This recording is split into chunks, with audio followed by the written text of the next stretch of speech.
Good morning, everybody. Today is Sunday, September 19th. We are back here, week 2 NFL football. Going to be a great day. Already was a great day. It was a great morning. Tom, how you doing, bud? I'm doing fantastic. How are you, Justin? I am very happy. I know we talked about on Friday. I really should have live streamed myself in the Manchester United game. They scored in the close to the 90th minute to take a 2-1 lead. Hopped in the shower real quick. Thought everything was cool. Came back down. West Ham was kicking a penalty kick, but David De Gea saved it. So 2-1 win for United. As of right now, in first place in the Premier League. So that's fantastic. I love that. Really mean much. Some other things around sports.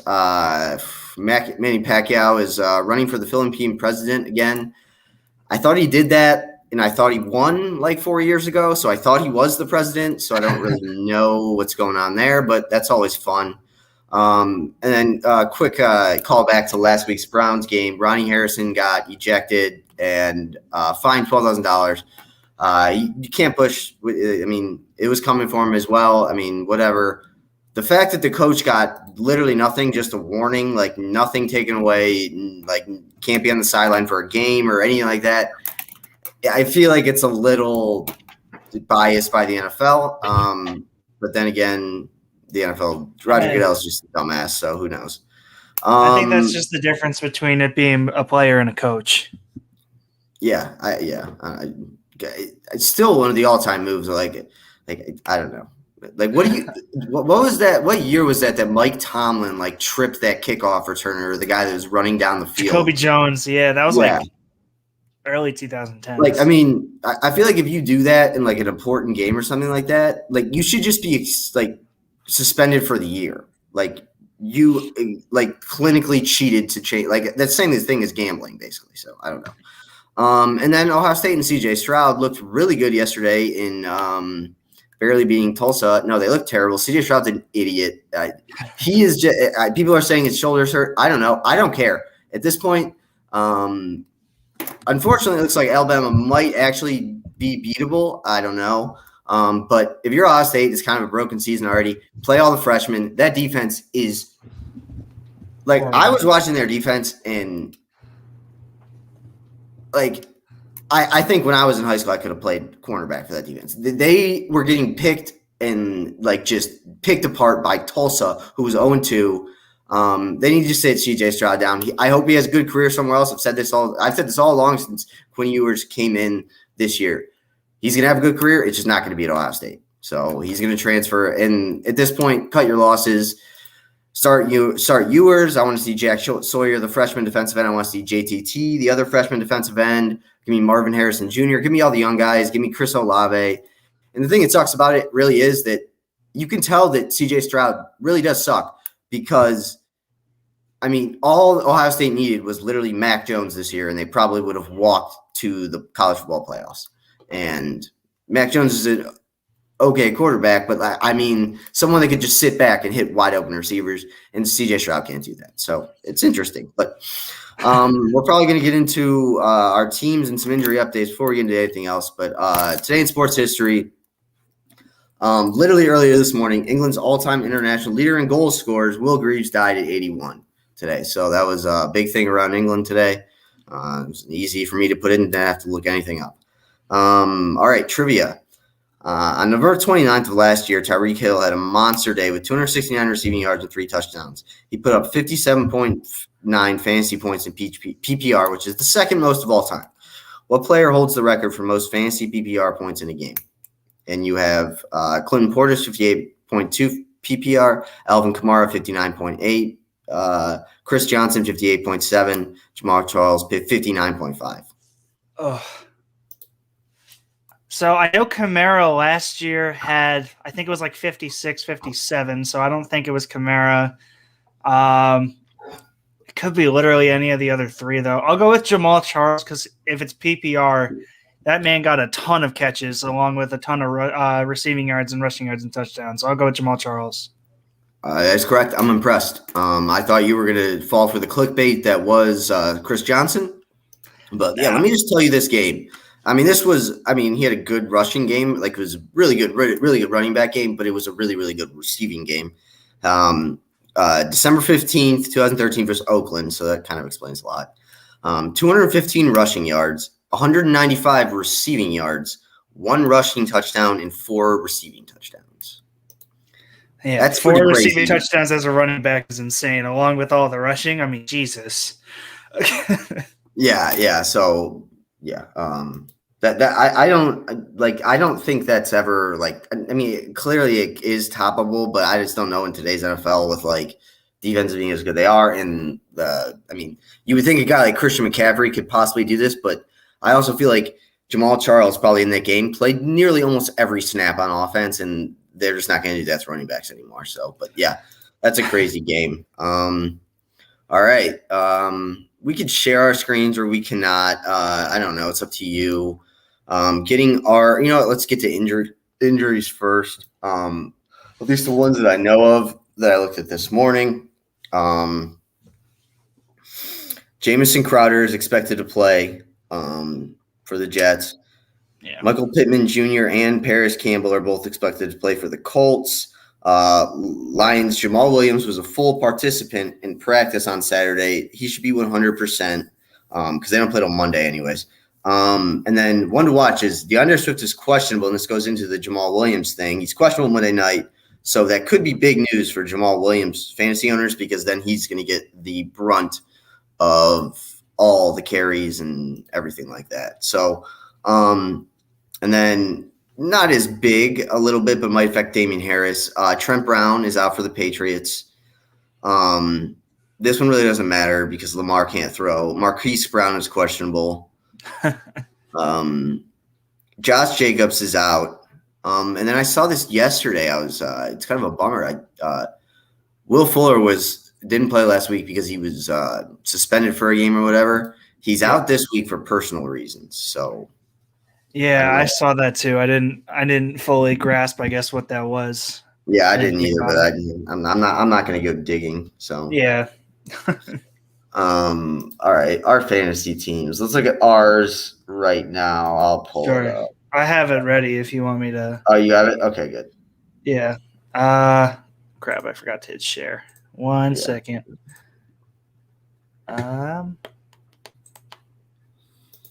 Share that one. All right. I clicked something bad. Oh. No, I didn't. I'm good. All right. So. Oh my God. There you go. All right. So you already took Josh Jacobs out, you said, right? I did. Yeah. So I don't really think we need to make any other changes. I guess I haven't really looked at our team. I kind of put you in charge of our team, and I do my other 3 leagues. I know. I set them when I go to. I set this one when I go to set the other ones because I have 4 other leagues over here that I'm fully in charge of. 2 of them, actually 3 of them I'm commissioner for, so I have to deal with a lot. Yeah, it looks like we're pretty good. I think. I don't know. Maybe Jamal. No, you can't put Jamal Williams in over any of those running backs, except maybe Mitchell, because I was reading from here if it would pull up. There we go. Apparently, Mitchell's going to lead for now, but there's obviously room where someone could come and sneak into the starting spot over, specifically Sermon or that Jamal Hasty. I kind of want to play Williams because I don't think Swift is going to play. Yeah, but that's a big risk because Philly's run defense sucks. All right, fine. Whatever you say. Well, no, I'm just saying. My thing is, if we end up playing Williams and Swift ends up playing, then we're locked into him because we don't have anyone else playing Monday night. Well, at least we're not playing Pat Freiermuth this week. That's good. He's going to break out. He's not. He's never going to break out. He went to Penn State. Will. You want to know what he's going to be? You want to know who he's going to be? That this person is also on our team and also went to Penn State. He's going to be Mike Gesicki. He'll maybe catch 3 touchdowns a year. Mike Gesicki they might just cut him from the league. He's 6'6". I don't know how you don't find him. I don't understand how you don't find him in the end zone. I just don't get it. He's 6'6". Whatever, but that's partly Tua, I would think too. But whatever. 100%. Yeah, I will say little tease when I get to my our sit-em starters and sleepers. I'm not. I think we should stick with Elijah Mitchell too. I mean, if it goes wrong this week, it goes wrong. So then we'll know that. Well, and our team is a next year team anyway. the way that our injuries have been shaken out. Who's injured? I'm saying the way that our team has gotten hurt between Dobbins and Judy. Oh, that's true. I forgot. Jacobs is hurt. I forgot Dobbins was on our team. Yeah. That was like our 2nd round pick. Yeah. No, it was our 4th. Because we took the 2 quarterbacks and then DK. You're right. David Montgomery. I love David Montgomery. He is literally I think he's going to finish higher in running back rankings at the end of the year than people expect, just because they're going to keep playing Andy Dalton for at least a couple more weeks. And unless he gains yards, either catching the ball from him or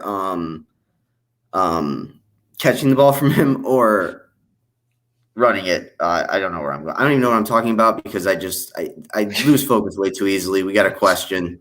You can take this down. You can take it. I'll remove it. But yeah, I think I'll remove it. It's fine. I think we're good. All right. Yeah. I moved it. Yeah. All right. Sean Barry. Oh, that's my buddy. Hi, Sean. Oh, okay. I sent out the text to a bunch of people and said, come watch. Oh, nice. Okay, cool. Hi, Sean. What's up, Sean? All right. Oh, wow. I didn't mean to do that. Question is, who do you start? Jarvis Landry, DJ Moore, Chase Claypool, DJ Chark, or Corey Davis? Wait, Sean, how do you have so many bench receivers? What league is this for, bro? How did you get all? Well, I've helped Sean with some of his teams in the past, and I do have to say the people that he drafts with are not the best. So he plays with he plays in a bad league. Yeah, but my question is, Sean, are you asking to pick like 3 out of the 4, or I guess there's 5? Are you asking for 3 out of the 5? He said there are too many running back picks. Man, 10-person league redraft. I don't know what any of that means. So are we picking 1 out of these 5? Yeah, Sean, are we asking for 1 out of 5, or are we like picking 3 or 4 out of 5? He needs 1. He needs 1. Oh my! Who are your other receivers, bro? Who are your other receivers? If you this is worse than my dad's draft. Just one. Okay, all right, Sean, we'll get to you, buddy. All right, come on. Well, immediately for me, I'm out on Landry. He's got to be a 2 or 3 receiver for me. I'm way out on DJ Chark. I wouldn't play anybody on the Jaguars at all, ever, the rest of the year. DJ Moore, they're going up against New Orleans, so I don't really like that one. So I think it would come down to Claypool and Corey Davis. Who's Pittsburgh playing? The Raiders, and then the Jets are playing the Pats. Yeah. I would say Claypool just because of Ben. I like Corey. I mean, Corey Davis went off, and it's hard for me to say no 2 weeks in a row to him. But for me, I'd probably go with Chase Claypool. Yeah, I mean, especially with Crowder coming back, I'm worried. I'm not worried for Davis. I just think that the Patriots have had the Jets numbers. The Patriots have had the Jets number for 20, 25 years, however long it's been. Belichick knows how to shut down the Jets, and I understand it's the Salah's regime and all that, but I would probably go with Claypool or Moore here, in all honesty. Yeah, like I said, I'm a big Browns fan, but you're just not going to get the production you need unless the team around you is super good. I've always said Landry, you know what you're going to get. So, I mean, he's going to guarantee you probably – he's got a high floor. Yeah. Yeah, 10 to 12 points, maybe 15. I would say out of all the Browns, other than the running backs, he's probably most likely to have a touchdown. But I feel like you know what you're getting. And whereas you look at DJ Moore and Chase Claypool and even Corey Davis, all three of those guys could have like breakout games where they're like 150 receiving yards. Whereas I just don't think it's possible you could do it, but it's just not going to happen in this Browns offense. So, 100% agree, especially with the running backs. yeah, I like Claypool there. You got McLaurin too. Yeah. How did he do on Thursday? Thursday? So wait, maybe Sean's saying that he had too many running backs, and that's why he's covering his flexes. Because I don't know, bro. You have to send me a screenshot of your team. I need to see this. This sounds like we need to get this worked out before the show next time, and you guys need to have a little better communication. Well, I just said to hop on and ask questions if he has them, and I didn't realize that his team is like God tier. Yeah, well, I mean, I just don't. I mean, I don't understand what kind of league this is, but whatever. I will. All right, he's gonna send you one. Thank you, Sean. All right, cool. Thanks, Sean. We appreciate it. Yeah, that's an embarrassment of riches at receiver there. You got to trade for someone, bro. You got to trade like 2 or 3 of them for a running back. Be like, I'll send you Chark, Landry, and Davis for Alvin Kamara, like straight up. I mean, we'll get into the Jaguars later. Like I said, I would not play a single player on that team. Yeah, I'm avoiding the Jaguars. All right, where were we? Our teams. I don't think I have anything else in my other leagues. I will say I am. So in my Pirate League team might honestly be the best team I have. I don't know how it happened, but yeah. And it's lucky I got Kyler Murray, really. Right. But so obviously in our Pirate League on Flurry Sports, I think Zach does some of the we do. I think someone whoever's facing off in the weekend that he picks like one group and they like do social media back and forth with each other. So check that out. Follow them, Flurry Sports, at Flurry Sports or at Zach. I don't even know what his Twitter is. Whatever. Oh my God. So I was protecting. I obviously protected Kyler and Nick Chubb. It's pretty easy for me every week. That's pretty easy. I also still, like I said, I don't understand how I got Kyler and Nick Chubb. And then going into I'm targeting so he's got you can target 3 players, you protect 2, so usually you get your third player. I picked 3, so they're pretty good. He has Stafford, Jefferson, and Stephon Diggs, I believe. So I would probably, if I win, and I'm supposed to win, I'll end up with one of those receivers, which at this point, I don't know what I'm going to do if I keep winning.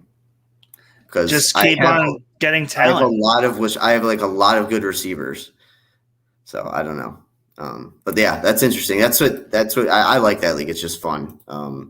But whatever. Let's get back into. Go ahead.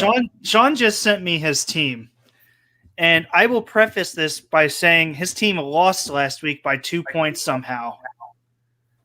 He has Dak Prescott as his quarterback, Jonathan Taylor, Austin Eckler, Terry McLaurin, Jarvis, Jonnu Smith because he punted tight end, Chris Carson, Darrell Henderson, DJ Moore, Chase Claypool, DJ Chark, and Corey Davis, and maybe one more player. How is that possible that is how your league fell? I can see it. It's not – I can see it. I mean, people just once you get late, I think people worry about more running backs. That is just crazy. That's such a great team. Yeah. Who's this quarterback? I forgot. Dak. Oh, okay. Yeah, Dak. I mean, he had a huge game as well last week. So. And he somehow he lost with that team last week. Doesn't matter. Oh yeah. He lost. I was just saying, yeah. I know, but yeah, he lost. We'll keep everyone updated as injuries are coming in. Like I said, I have Twitter up. I'm sure Schefter will just start tweeting at some point. So, all right. Go back to recap a little bit of week one. We got some, superlatives to give out a little bit. Most disappointing player in week one, not named Aaron Rodgers, because I think that's the pick for everyone. Yeah. Most disappointing player in week one. Gosh. Can I say Raheem Mostert? Like, is that wrong? He got 2 points and got hurt. No, season ending injury in the first quarter. You're gonna laugh because my biggest disappointment, because this was also a technicality too. My biggest disappointment was Trey Sermon.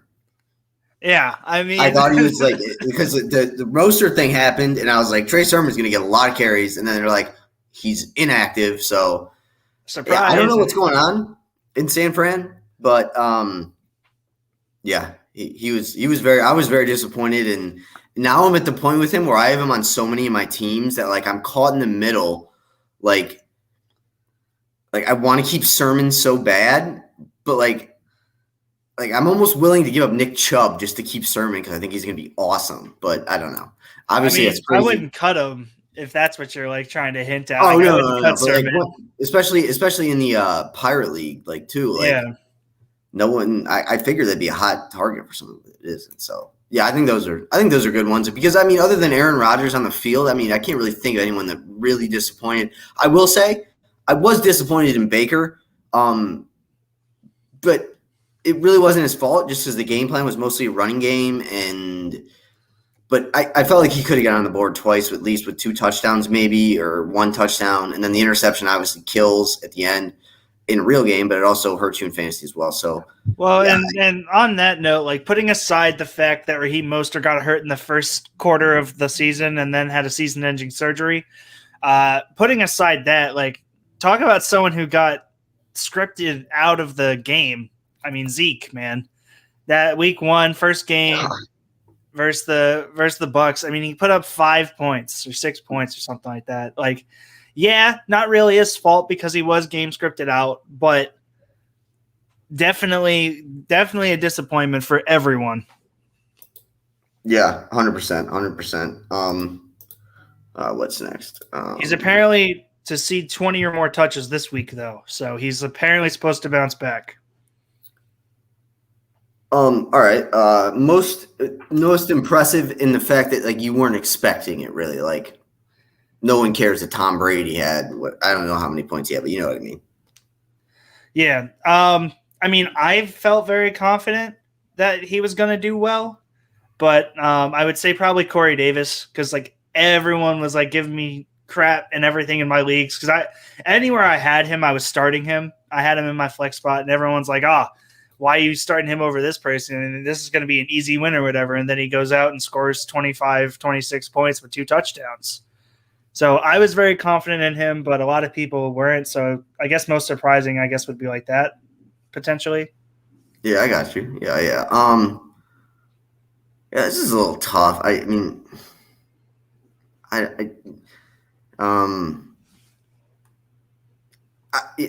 I'll say an easy one, but it kind of still surprised me because I didn't know how it would play out once I got to the red zone. I was happy with Nick Chubb getting 2 touchdowns, just because, like, honestly, as a Browns fan, I watch him every game. Like, there is no rhyme or reason to who gets the ball in the goal line area. They both really, I think Stefanski looks at them as both very capable backs, and whoever is just the one that's been sitting on the sideline maybe comes in. So I was happy that he got in the end zone twice, and then Hunt got it. I mean, if you were going to go all in on a backfield tandem, I feel like that's the easiest one to do. Like, just because once if the Browns are inside the 10-yard line, or especially if they're inside like the 8 or 7, I mean, and it's first down, first and goal or something like that, they're going to hand the ball off 2 straight plays in a row, no matter what, before they throw. So I was pleasantly surprised by Nick Chubb. Yeah. For sure. Nick Chubb's a beast. I love Nick Chubb. Yeah, this one is easy for me as well. I wanted to watch Trey Sermon. It's almost to the point where I just need to know what he's going to produce so I can figure out what I want to think about him. Well, and on that same coin, and this isn't my one to watch. Elijah Mitchell. I mean, if he continues the production, I mean, Jesus, he's going to be a fantasy nightmare for people playing him. I think it's going to eventually turn – like Kyle Shanahan's running offense is so good. He has perfected it that it's almost like now with Mostert out, like you might as well just find all of those San Francisco running backs and then just like get Sermon, get the other guy you talked about. Hasty, get all three of those guys and then just follow like us or whoever in the mornings and see who's going to get like – so I don't know. It's hit or miss. It's crazy because it happened last season too. Mostert was getting touches when he was healthy. Who was the running back that they had that they ran a ton last year? Oh God, I forget his name. Breida? No, not Breida. Crap, I forget his name. I forget exactly what it was, but there was like 4 or 5 running backs because it was between Mostert. Jeff Wilson Jr. is still on the roster. He's a guy that could take away touches from these running backs. Yes. Jamal Hasty was getting touches, and then the guy that I'm always forgetting. It's just such a weird room because whoever's starting is going to have a great day, and whoever's getting the touches is going to have a great day. But you never know when, and this is like almost an exact quote of what happened last year. You never know when Jeff Wilson's going to get in on the goal line touches and score 2 touchdowns and another one in the air. When the starting running back, let's just say Mostert, had 150 yards on the ground but no touchdowns. I mean, it's just such a weird offense, and I tend to try to avoid it unless there are injuries like this has happened, because you just never know who's going to get the points and get the touches. Some injury updates. Paris Campbell inactive. For the Browns, Jedrick Wills, who went down in the first quarter last week, is active and will start, which is I'm shocked by that. I did not think they would put him in. And more. Ramondre Stevenson inactive. I don't know how much that matters. I also just got some updates. And these are pretty big ones, and this might affect my start, sit 'em, and keep 'em or sleeper a little bit. Marshawn Lattimore and CJ Gardner-Johnson are both inactive for the day. Really? Because they just signed Marshawn Lattimore to a huge contract yesterday. It was last Sunday, and he's been dealing with the injuries. Yeah, he's been dealing with the injuries to begin the season. But yeah, he's inactive. I also just got – go for it. Jamison Crowder, inactive. I was going to say Bradley Chubb is active. That's a defensive player. I guess, yeah, guys. I have him in my fan tree. Yeah, I have him in my 32 team. I need him. One of these Sunday mornings, we're probably going to – maybe we'll just, like – because I learned a little bit about it from the Fantasy Football Expo.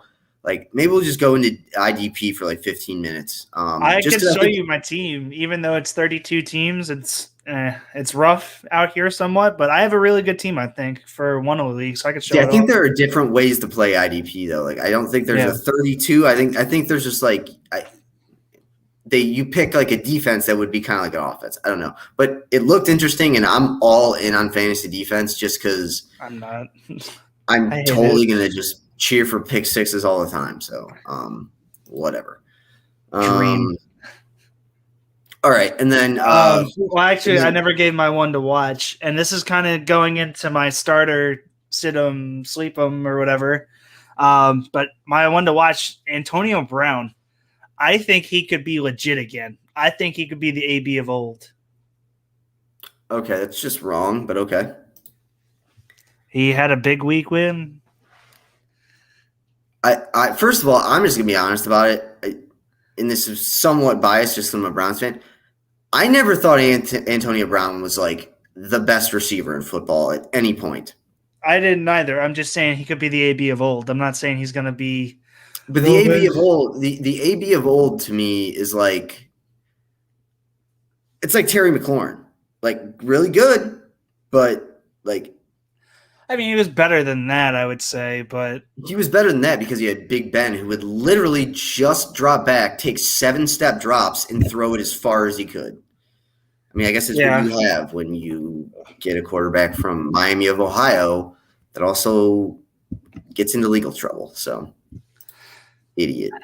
And then I guess just to kind of throughout fantasy, who do you think the MVP of fantasy football was last weekend? I mean, last weekend it had to be Kyler Murray. I mean, yeah. Well, I had to, so. He put up the most points, so it's hard not to say Kyler. If you're talking anyone other than quarterbacks, I would say, like, I guess DeAndre or Darren Waller, if you're looking for someone other than a quarterback. Yeah. So kind of really quickly about Kyler Murray. We have talked extendedly about how we both agree that the fact that as he gets older, I mean, he's still only 24, so he's nowhere near this. But once he gets up into his upper 20s and like 27, 28, he's not going to be the fantasy guru that everybody thinks. And because even Michael Vick was able to, like, he was still really fast and really good at like 29, 30, and even for the Eagles at the end there. I don't think Kyler's going to be like that just because he's a smaller person. So I guess the question I have for you is, obviously he can't probably keep up with that torrid pace in week one, but could he have an MVP-like season? I mean, yeah. Everyone's been talking about Kyler since he was in college, about him being one of the greatest football players, and he has the opportunity to take the league by storm, which he kind of has, and we're starting to see the payoff of. But I think that he can only go up from here. But you're right. I see him being treated almost like a running back. And I know that sounds bad and all the Lamar Jackson jokes or whatever. I can see him being treated like a running back because as soon as he hits 30, I think teams aren't going to want anything to do with him. Running backs' lifespans in the NFL are, I think, on average, like 5 years now. So basically the length of their rookie contract. I think because of his stature, because of his size, Kyler could be the same, but I do think that there is room for him to kind of grow as a passer and become more of a improviser, to use Madden terms, instead of a scrambler. I think that he could become more of like an Aaron Rodgers type guy who will extend plays with his legs instead of looking to make big plays with his legs. But that's going to take some time with the coaching staff and with the quarterback's coach. Yeah. And like the thing I do like about Kyler, and I will say this about most mobile quarterbacks nowadays, I don't think you're ever going to see an RG3 rookie season ever again, just because teams know it's not going to, or a Lamar Jackson rookie season ever again, just because, I mean, we're in year 3 or 4 of Lamar Jackson, and things are already kind of trending downwards. So I don't know. It's interesting, but yeah, I agree. I think he could have a great year. That team is set up for him to have a great year. I mean, with Rondale Moore, Christian Kirk, DeAndre Hopkins, and then they got like a stable of running backs that are pretty good. Their defense is young and good. And I mean, if Chandler Jones can even play half as good as he did last week, like or even a quarter as good, just get like 1 sack a game. And then JJ Watt will probably get in on it too. So I do think they are set up for him. It'll just be interesting to see how the season goes on, especially playing in the NFC West as well. So, yeah, that I think is his biggest detriment as to why he wouldn't find success, is really because I hate his division. It's the hardest one in football. Yeah, I got you. All right, so we're gonna get to our stardom, situm, and sleeper. Tom, I'll let you go first. What did I start with? So with my stardom quarterback for the week, I have one Justin Herbert versus Dallas. We saw Tom Brady last week absolutely torch the defense. I think it'll be more of the same. Herbert didn't have the best week 1 because Washington's defense kind of disappointing. Yeah, kind of disappointing. But it was mainly because the Washington defensive line basically lived in the Charger backfield rent-free. I don't think that the Dallas line will be like that, which, by the way, talking a little off track here, Thursday Night Football. How is it that the Washington football defense found a way to make Daniel Jones look like a legitimate starting quarterback for 3 quarters? Well, first of all, I was looking at when I was writing up our outline, I went to ESPN and I obviously pull up the stats, like team stats, player stats, whatever. And Daniel Jones is the 3rd leading rusher in the NFL. But I mean, obviously he's played an extra game. But he's also one of the best, has won some of those passing yards too, but it's because he's played 2 games. So I forgot about that. I was like, when did Daniel Jones become good? I thought he was terrible, but yeah. Yeah, I mean, but he looked like a legit starting quarterback for 3 quarters of that game. Yeah, it was interesting. For my starting at quarterback, I'm going with our guy Joe Burrow. For his fantasy expectations, I think he had a pretty damn good week last week. I do think him and Jamar Chase are only going to get better, and people can hate on Jamar Chase all they want. He's on my almost all of my teams because it auto-selected for at least one, and it always just picked Jamar Chase. But I think he's going to have a great game. Chicago's defense, they do have Khalil Mack, they have Roquan Smith, and they have Eddie Jackson. But other than Roquan Smith, those guys are all getting old. They're aging. They only had one sack against the Rams last weekend, so they're not going to get any pressure on him. The only thing that worries me about Joe Burrow, especially this year, is just he gets the stories came out in training camp. He gets antsy in the pocket because of his knees. So I think he's going to have a big game today. Jamar Chase won't be my starter or anything else on here, but I would say if you have Jamar Chase, I'd probably put him in too because those corners aren't going to be able to stay with him. And like I said, when there's no pressure on Joe Burrow, when there's no pressure on a number 1 overall pick, especially, they're going to have a good day. So I like Joe Burrow a lot there. Yeah, I love him too. I was kind of upset when I saw that you had took him because I have zero faith in this Chicago defense. Yeah, I agree. And if anything, Andy Dalton. I mean, Andy Dalton is not going to be on the field very long. They're not going to put together sustained drives. You wouldn't think so. We'll see. This is my cousin, Robert Sloan. What's up, man? Tom's cousin. Hi. What up, cuzzo? Who would y'all play, Cooks or Jones? I assume that's Brandon Cooks. And then Jones. Which Jones is this? Is it Julio? It's got to be Julio, right?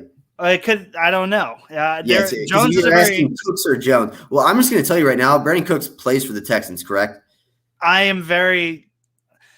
This is getting into my stardom, sit-em, sleeper again. Fine. I'll answer this one for you, Robert. Brandon Cooks is on the Texans, correct? Yeah. I don't know if you saw this all week, and I'm happy my dude's finally getting some love. Obviously it was sometimes he wasn't in the perfect position, but I've never seen a cornerback cover Tyreek Hill step for step, even in his just where he runs everywhere, no matter what, step for step. Denzel Ward was all over him that game. And Newsome showed pretty good things. So I don't know who this other Jones guy. I assume it's Julio Jones. I think it's Julio. I think he said yeah to the fact it was Julio, I think. Yeah. So I would start Julio Jones, like I said. The Titans' problem isn't their offense. It's their defense. They also play the Seahawks, who actually look like they have a decent defense maybe again. But Derrick Henry's got to get going.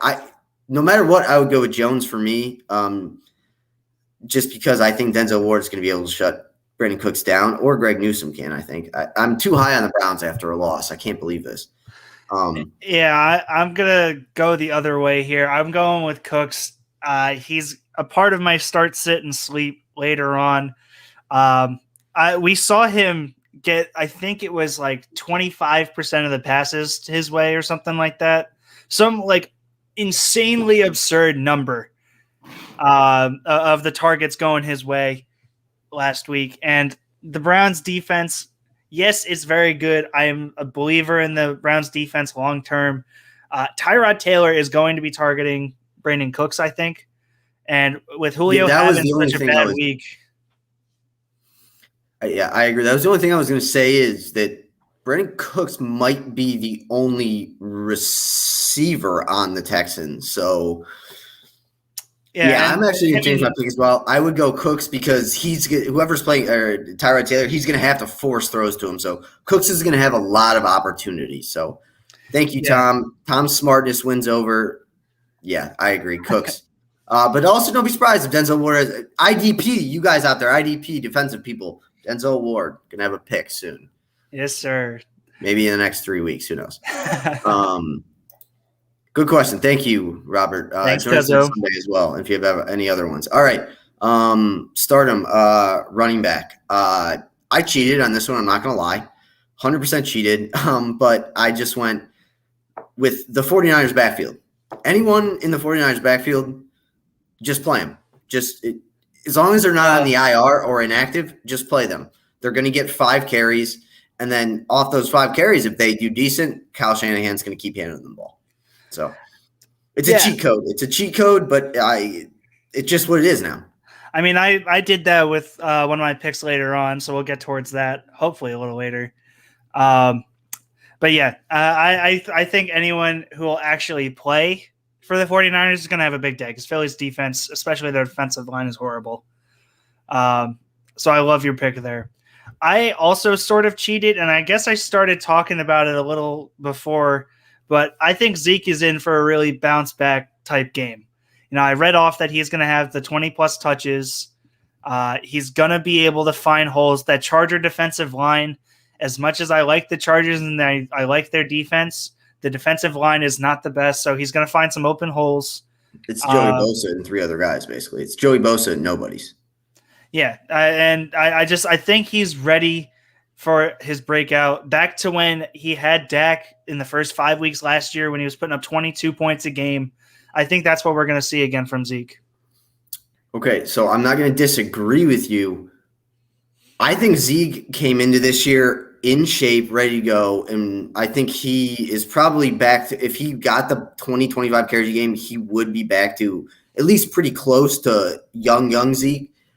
But the problem is, and I think they will get to that eventually, but down the line somewhere. Because I think their thing is now, for whatever reason, with Dak Prescott getting injured last year, and now he's back, they just want to throw the ball. And they have a lot of weapons. They have 2 really good weapons on the outside, in Amari Cooper and CeeDee Lamb, who also drops a lot of passes, but that's interesting. But yeah, their game, and Kellen Moore, for whatever reason, just seems to call games that Dak Prescott throws the ball 50 to 53 times. And granted, that means I would hope that Zeke would at least get some dump off and things like that. But I'm just hesitant on Zeke right now, but I think he will for sure definitely come back into his role at some point, because at some point they're just going to have to stop throwing Prescott 70 times a game. Yeah, I think that they are going to stop. I think it could be this week, because the one thing that the Dallas defense I actually think is serviceable, and I know this is going to sound weird, but you got to hear me out, but like, it is their corners and their secondary. They invested a lot into getting the secondary built up, and we could talk about this on another show or something. I think they're completely misusing Micah Parsons, but their linebackers are good at coverage. They're going to be able to run a good zone D, and I think that that's going to lead to more. No, you're 100% right. Like, those are all the correct things to say. The problem is the coach there. What's his name? Stupid old Green Bay coach.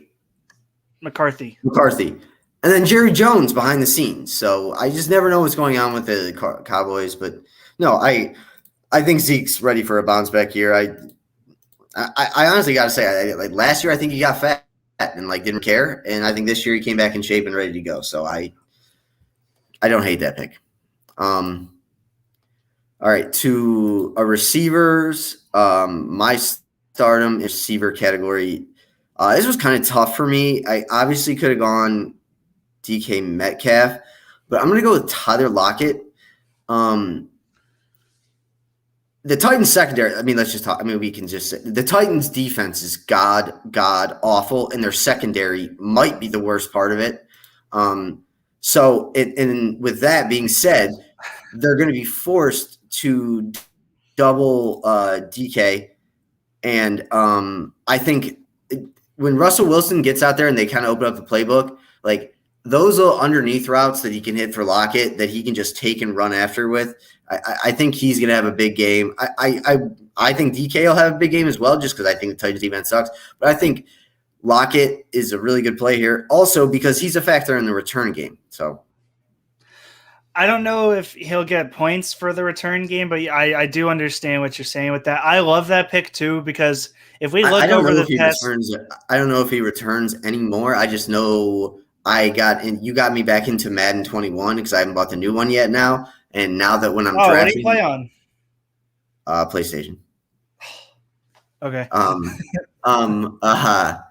Under like the kick returners, he's like highest rate, like one of the highest rating guys. So I don't know if he returns kicks. But once again, I get a lot of my takes from video games. Yeah. I also really like that too, because if you look back over the past, I guess it's been 2 or 3 years. It's been 2 or 3 years since DK Metcalf came into the league. I want to say 2. This is his 3rd year. Yeah. If you look back over the past 2 seasons, though, the script is always the same. Tyler Lockett explodes for about 2 to 3 big weeks for the first like 5 or 6 weeks of the seasons. Mm-hmm. And then the rest of the year, it's DK Metcalf. So if history repeats itself, Tyler Lockett is poised for another big game.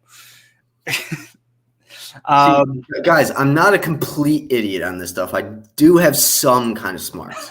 I just never put it to use before. Fair enough. Show it off, Justin. Who's your wide receiver?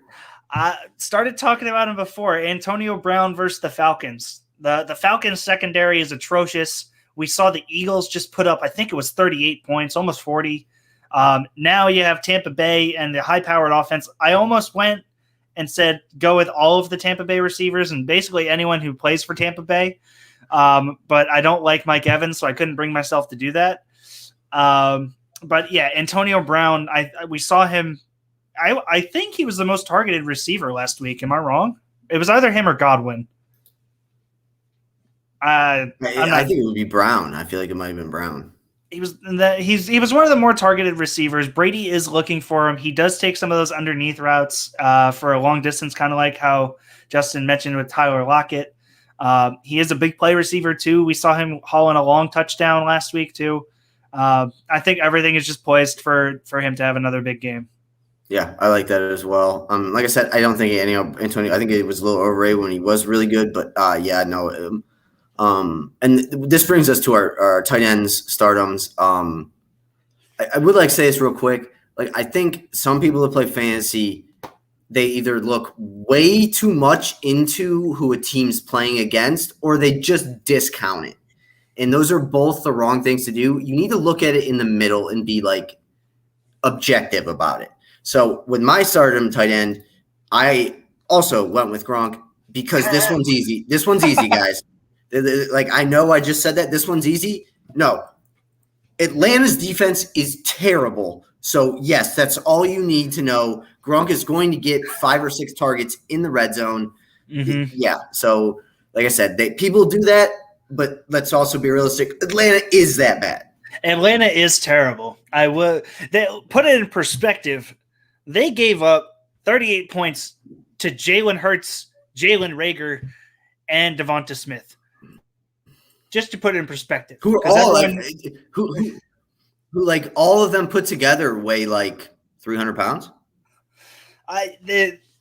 They're terrible. We saw Jalen Reagor score a touchdown. That's all you need to know about the Atlanta Falcons defense. Yeah. So don't overthink it here, guys. The Atlanta Falcons, you know what? I'll say this about 2 teams. The Atlanta Falcons and the Tennessee Titans defenses suck. Yeah, they're horrible. They're like Browns bad last year, or even 2 years ago, Browns bad. Ugh, they're terrible. I think, though, on that, like, Tennessee could be better, potentially, I think, because the reason their secondary sucks right now is because they're running the young guys and Caleb Farley and I think it was Elijah Molden. Those are their starting corners, and they're a first-round rookie and a third-round rookie. Yeah, and I mean, Vrabel's a good coach, and he's a defensive guy, so I feel like they'll get it somewhat together. Mm-hmm. But like I said, also like sometimes it is just about the Joes versus the Joes. Like they just don't have some of the guys that you need. So We'll see. Who's your stardom tight end? I have a guy that everyone is talking about. I had him on my bench last week because I had TJ Hawkinson. So, ding, ding, Pat Freiermuth. No. Everyone is talking about him, and I wish I saved this photo that I found. Tyler Higbee is poised for a huge day versus the Indianapolis Colts. Right? He played, I think it was 97% of the offensive snaps, and he lined up in the slot somewhere around 35 to 40% of the time. He is the only tight end to do that in week one. He played the most snaps out of any tight end, and he saw a decently sized target share for the fact that he's on the Rams. And I get part of that might have just been because they were winning so big and they were completely dominating the team last week. But Higbee is going to be a red zone threat, I believe. He's going to see a ton of targets, and he's already shown that he is meshing well with Matt Stafford. So the Colts defense, I believe, last year was top. I want to say top 12, top 10 in points given up to tight ends. This is the correct take on the bottom of the screen. I really like Tyler Higbee too, and I think people fantasy owners undervalue guys like Tyler Higbee because they don't see them as this huge vertical threat. Sometimes it's better if they're good blockers because then they're in for almost all the plays because they want them blocking. Right. I almost think of Tyler Higbee right now is he's clearly not as good, but almost like a young Gronk. He is good enough to be that extra right tackle. And then when you get around the red zone, I mean, they have Robert Woods, not the best red zone threat. Cooper Kupp, not really either. Tyler Higbee in the slot for some stupid safety or linebacker. He's going to dominate him. And Higbee is athletic too. He's a guy who will make a sharp cut on a slant route. Yeah. No, I like that pick a lot. I didn't think about that, but I do like that pick a lot. Like I said, people undervalue him because they think they're not this huge vertical threat. Well, they're on the field probably 30 or 40 more snaps than most other tight ends because they can. Yeah, like I said, I think he came off for 5 snaps last week. It was crazy. And Tyler Higbee, a lot of people are down on because he had a huge letdown year last year. Yeah. But this is a different quarterback. This is a different regime. Let's be honest. Player. Matt Stafford, he hasn't had that many good receivers, but when he does, it's guys like Calvin Johnson that are big, strong guys like that, and that's exactly what Higbee is. I mean, obviously not as fast, Calvin Johnson was a cheat code, but I think that's why he liked throwing to Van Jefferson last week too. Yeah, so I like that. And then defense, my stardom. New Orleans again. I like New Orleans. They, as much as you want to say what you will about Aaron Rodgers, everything like that, whatever, they still held them to. I don't know how many points they ended up holding to. I think was it 3 really? 3. 3. So I think if they can hold them to that, then I see them having absolutely no problem against Sam Darnold in Carolina. I think you should say Christian McCaffrey and Carolina because they said it every play he touched the ball. I mean, if you just dump it off to Christian McCaffrey, good things happen. Sam said that, man. Sam said that. Sam said. I'm still mad about it. I'm still mad about it, bro. Every time he touched the ball. Yeah, if you just dump it off to Christian McCaffrey, good things happen. Thank you. I didn't hear that before, but thank you. Yeah, until he tears his Achilles. Until he tears everything in his knee. Yes. Yeah. Your defense? Tampa versus Atlanta. I know Atlanta is poised to apparently have this great offense, but until we see it and until they actually put up a touchdown, I am going to bet against them, especially with the best defense in the league. Gotcha. No, I think that's easy too. I like that one. All right, our sit-ems. I'll let you go first this time, and then go first. Sounds good. I think this is a relatively easy sim, and I shouldn't have to explain it a whole lot. Tua versus Buffalo. He didn't even look that good versus New England. They barely squeaked out a win. He came out in the goal line for Jacoby Brissett to come in and throw the football. They have found their new Ryan Fitzpatrick. They found their new relief quarterback, is what I call him, relief pitcher, relief quarterback. They should have just They should have just drafted a quarterback this year. I don't know why they did. They should trade for Deshaun Watson, but that's a risk that no one's willing to take, and I understand it. But Tua is the most terrifying quarterback to have in fantasy football, in my opinion. Especially I will say this: if they're going to throw the football on the goal line and they bring in someone else. I will say this, and someone on the SEC, one of the guys doing the Alabama Florida game yesterday brought this up. He's correct. Tua is one of the greatest slant throwers of all time. Yes, especially with that left arm. Yeah. Imagine Michael Thomas on that team. Well, boy. I don't hate that. It's a decent one. I'm going to surprise some people. I'm sure. I'm going to make some people angry. I'm sure. I'm hopping off the Josh Allen hype train for a little bit. Miami's defense, they have 2 top 10 corners. They're in their secondary. Josh Allen, he's either going to get you a lot of fantasy points or he's just we always say it. We say it all the time. Every game he's going to have a couple of plays where it's just like, what is going on? So, and I don't know how they've gotten worse since last year, but it seems like they have. I think Josh Allen will be okay in the long term. I think some of the shine is just falling off of him right now. It's just me. I might be completely wrong. If I have Josh Allen, I'm taking him a break on him he signed the big contract. The Bills are supposed to make the Super Bowl. I'll give him a couple weeks, but I would not play Josh. I would not play Josh Allen versus Xavier Howard and Byron Jones. I think it's hard to say to bench him because of the ceiling that everyone knows he has. But yeah, if you have another quarterback, I guess I could see it. I think too that playing Miami's defense, while it's still very good, it's not playing Pittsburgh's defense. But Buffalo has a big problem on their hands just in general because I think that they really need a true running back before they can really unlock the offense. Yeah, because Zach Moss didn't play last week. Devin Singletary sucks. You can't have Josh Allen be your leading rusher again because just like Daniel Jones, he fumbles too much when he tries to fight for extra yards. Yeah, so we'll get into a little of that when I get to my picks in a little bit, but right.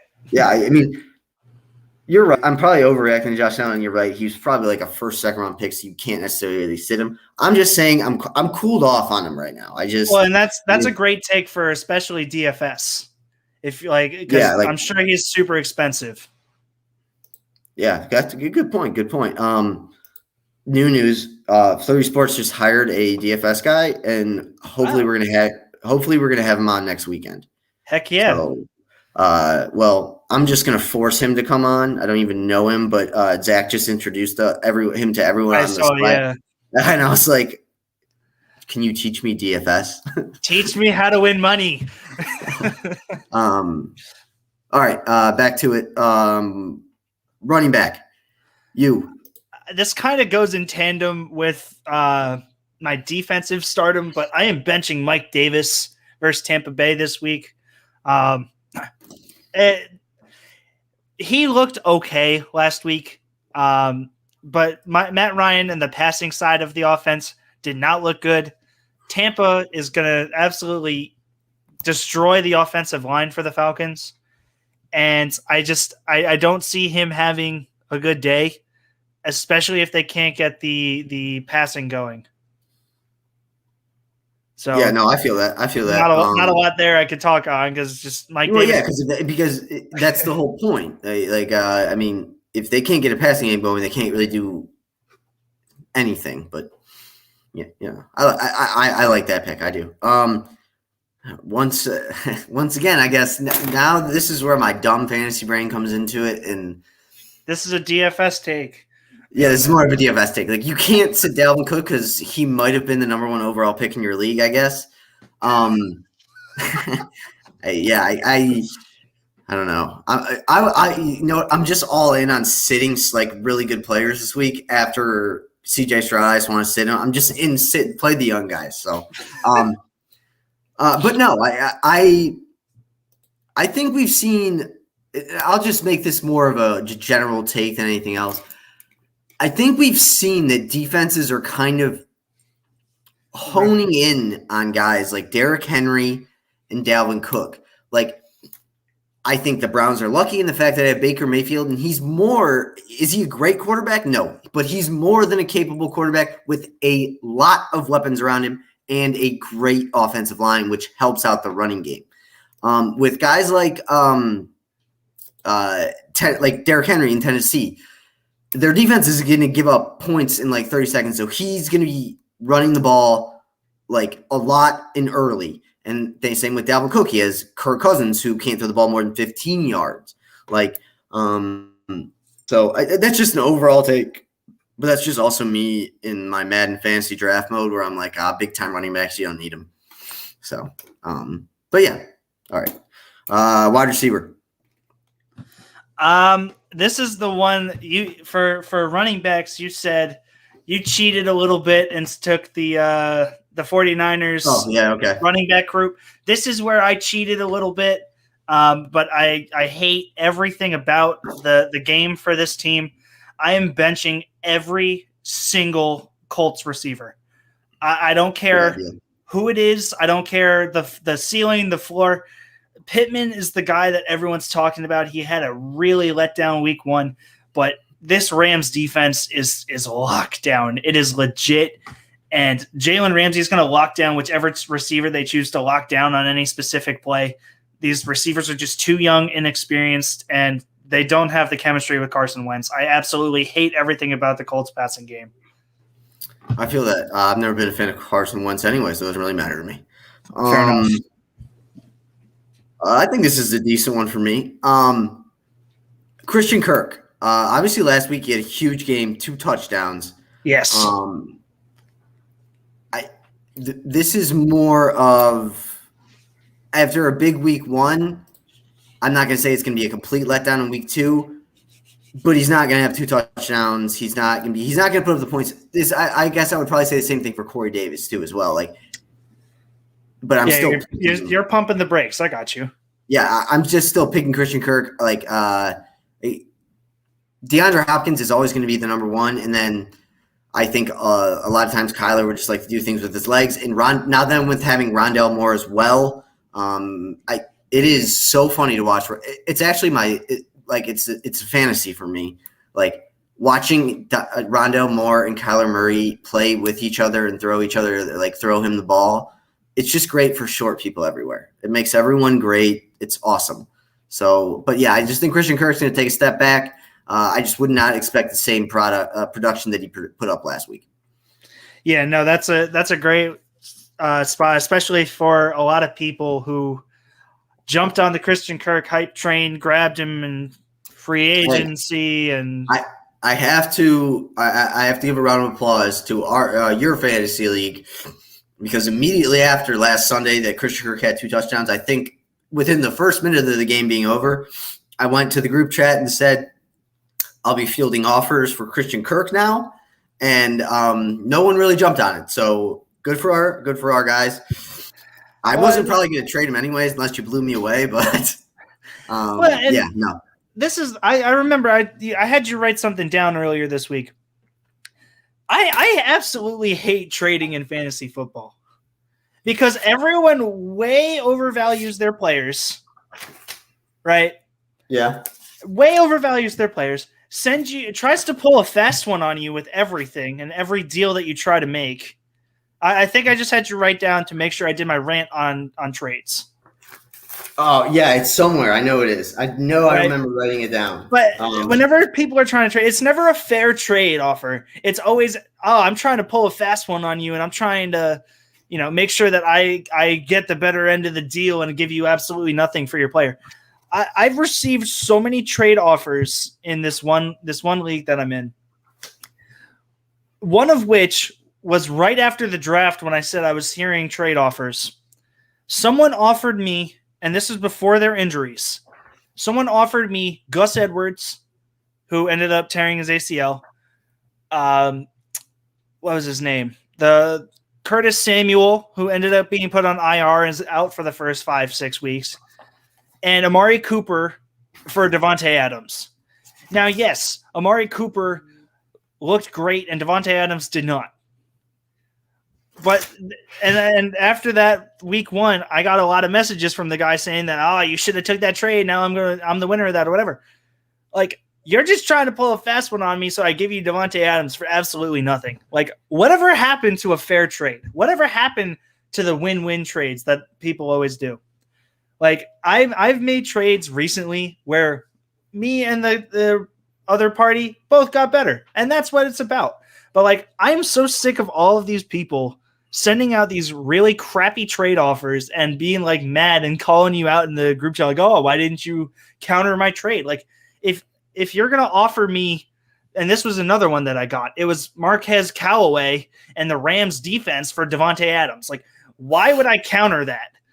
Like, that's almost like that's low-key trolling. Yeah, no, I mean, I'm just happy that in all of my leagues, I don't actually like know any people in them really, except for the Flurry one. So no one approaches me or speaks to me or talks to me. It's awesome. All right, who's your sit-em tight end?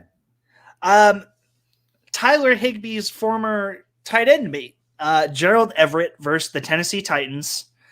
We were talking about how terrible the defense is and the red zone defense. We saw Gerald Everett get in the end zone last week. He's on the Seahawks now. He's the starting tight end, all that good stuff. I think it was incredibly lucky that he scored last week because Lockett and Metcalf did not, especially Metcalf, didn't have the best day. I know he put up 16 and he found the end zone, but I think that was almost kind of a fluke. I don't see him having the same type of production. And I think last week he only ended up with 2 catches, maybe 3 catches, with one of them being a touchdown. And he ended up putting up 10 points because of it.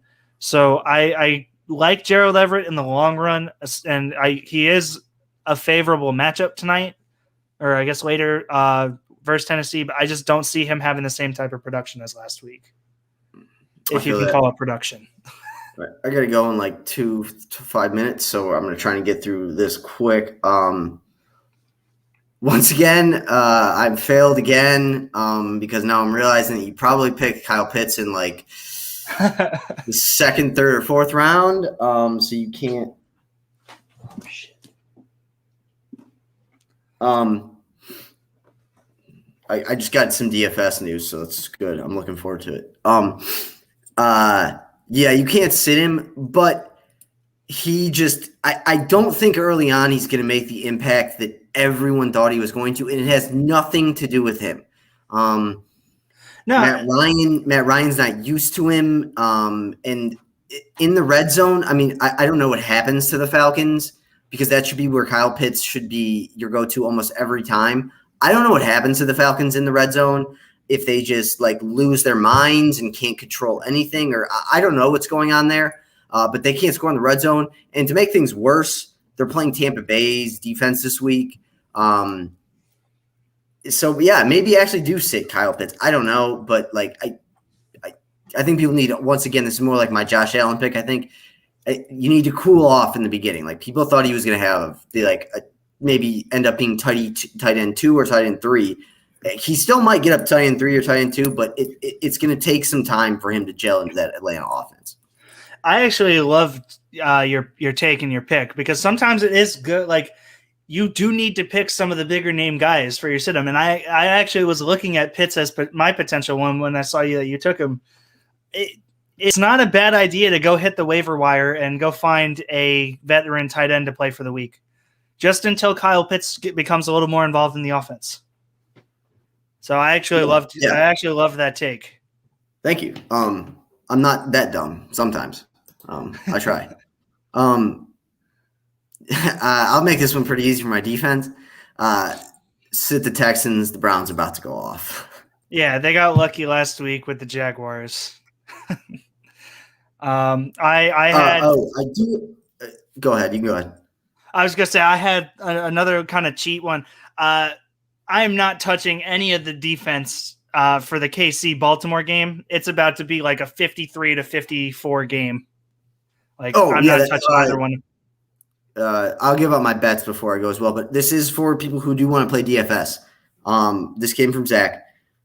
He said, hop into a double up on FanDuel and play Herbert, a couple other Chargers, Cowboy, and then whoever else you want. He said, pricing over there is stupid today. So for DFS? Yeah, for easy to fit top running backs in and things like that. So definitely, like I said, like Zach said, he's follow him on Twitter, Zach Brunner, Brunner. He's my boss on our site. He's verified. So, hey, it's a real source, guys. Hop into double up on FanDuel, play Herbert, a couple other Chargers, a Cowboy, then whoever else you want. Basically, pricing is stupid over there today. So, let me see. A double up, he said? I don't know what a double up is. I don't know either. I'm just going to have to look at FanDuel. I'm on it right now. I have no idea what a double up is. I will ask him. I think that's like, oh, there it is. Double your money. So, okay, I see. Well, how about you go over that once I leave? Yes. Yeah, you can go for it. I'm gonna be taking questions. I'm gonna be doing my sleeper choices. I'll read off some of Justin's picks since he left everything. Whoa. No one gives out my picks but me, so I will be giving out my picks. Okay, I meant like the favorite underdog and all that. Oh. From our picks. You can give those out. I forgot. Okay. Not what I meant. I did not. I wasn't going to give up your betting picks. I was going to give up your favorite underdog and all that. So this is my Let's Rock parlay. I had it plus 280 with my bookie. You could probably find it if you adjust some of the lines. You could probably get up to plus 300 maybe. Tell me where this loses, Tom. Saints minus 3.5, Browns money line, Minnesota, Arizona over 15.5, Cowboys plus 3.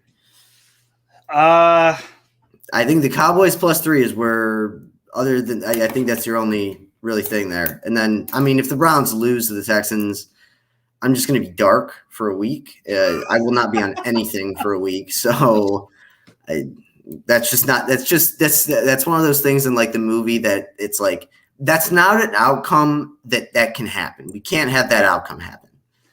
And then some of my picks, I got 6 of them. I went 3-3 last week. Shouts to me. I will also tweet later what I did on college football yesterday. I don't think I did very well. Cardinals -4 versus the Vikings. Vikings are not only low, they lost to the Bengals last week in overtime. Probably a little bit gassed, probably a little mentally exhausted.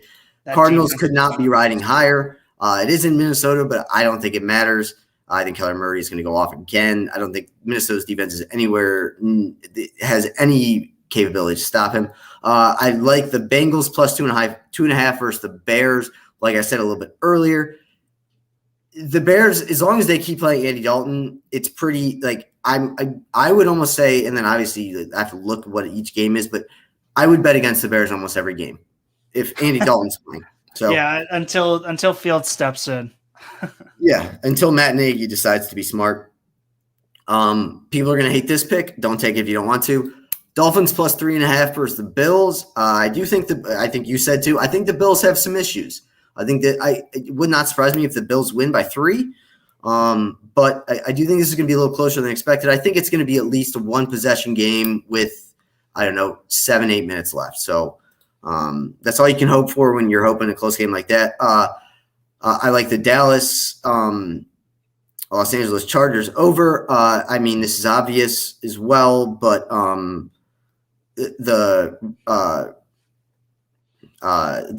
Chiefs Ravens over. It's only on my book. It's only at 53.5.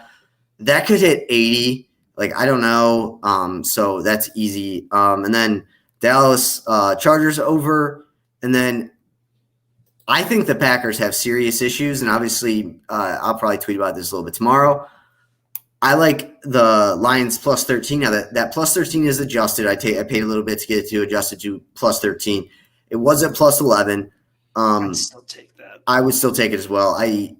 Dan Campbell, we saw it last week. They might get blown out right out of the water. They're not going to give up. They're still going to score. They're still going to go after you. So I really like that one. But yeah, feel free to tweet me anything. Tom, ask me any questions if you need to. Yes, sir. I'm actually going to leave the house and go watch the Browns game somewhere. This is probably the only time this is going to happen this year because I like to watch in solitary and just yell and throw things and things. Yeah. So, yeah, I decided to get this one out of the way early, hopefully on an easy victory. So we're good. But definitely everyone, I'll tweet this out again when I leave, but Tom's going to field questions, go over everything. He's smarter anyways, but yeah, he knows how to close it out. All right. Thanks, Tom. Yeah, for sure, man. Thank you for giving me. You could always tweet if you want to. You could tweet someone or text someone if they want to hop on. So, yeah, I've been texting a few people, seeing if they're around. Yeah, that's right. You know how to do that, right? Yeah, I'm all set. All right, man. Thank you, sir. Later. All right, thank you, Justin. All right, and with that, like he said, I am taking questions. I will be putting every single one up on screen. And if there isn't, I'm going to move on to my sleeper section. And I will also read off Michael.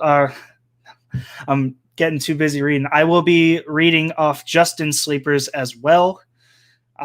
So with no questions coming in, I will start with Justin's sleeper, who he has as Jared Goff, the quarterback for the Detroit Lions, playing the Packers. And I actually really love Justin's choice here. Taking on the Packers defense, they're lost, I think. I forget which Smith it was. I want to say Zadarius Smith. Whichever one of the two is the better pass rusher. They lost him for the game, if not more time. Got destroyed by Jameis Winston and the Saints, which very, very true. Cannot believe that game happened last week. But Goff is going to put up some big numbers again. I think him and Hawkinson will also be putting up some big numbers. So absolutely love Justin's pick there. For my sleeper, I went with Zach Wilson versus the New England Patriots. While we had talked about the Patriots kind of owning the Jets, Wilson showed that even last week when he was getting roughed up and he was getting hit every single play and just having a very putrid half, he bounced back from it, still put up a respectable stat line of 250, 2 touchdowns, and only 1 interception. I think that Carolina defense is a lot better than the New England defense. That could eat my words. I could end up eating my words later. But I think Wilson could have a quiet but good week, if that makes any sense whatsoever. Moving on to the running back section, Justin has Trey Sermon, which I'm very confused because he said that his stardom was 49ers running backs. But Trey Sermon, till game time, kind of everything that he had talked about before with the 49ers. They're going to put up big rushing numbers. And Philadelphia's defense sucks. So my sleeper running back, I originally had him as a sit, right? This duo as a sit, but now Josh Jacobs out, Kenyon Drake steps up. Kenyon Drake, I believe, is going to see basically all of the touches because his only competition is Peyton Barber, who is really only a goal line running back at this point in time.